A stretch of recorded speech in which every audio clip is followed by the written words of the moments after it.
నిజామాబాద్ జిల్లా బోధన్ మున్సిపాలిటీ పరిధిలో రాజకీయాలు రోజురోజుకు వేడెక్కుతున్నాయి.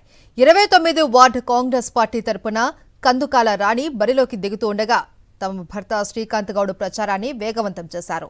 తనను గెలిపిస్తే ప్రభుత్వ సలహాదారు ఎమ్మెల్యే సుదర్శన్ రెడ్డి నాయకత్వంలో వార్డును సమగ్రంగా అభివృద్ధి చేస్తామని ఆమె హామీ ఇస్తున్నారు. మౌలిక వసతుల అభివృద్ధి, పక్కా రోడ్లు, శుభ్రమైన డ్రైనేజ్ వ్యవస్థ, తాగునీటి సరఫరా, వీధి దీపాల ఏర్పాటు, పారిశుద్ధ్యంపై ప్రత్యేక దృష్టి సారించి మెరుగైన పాలన అందిస్తాము అని భరోసా ఇస్తున్నారు. ఒక్క అవకాశం ఇవ్వాలి అని ప్రజలను విజ్ఞప్తి చేస్తున్నారు. 29వ వార్డులోని ఇల్లు తిరుగుతూ ప్రచారం చేస్తున్నాము.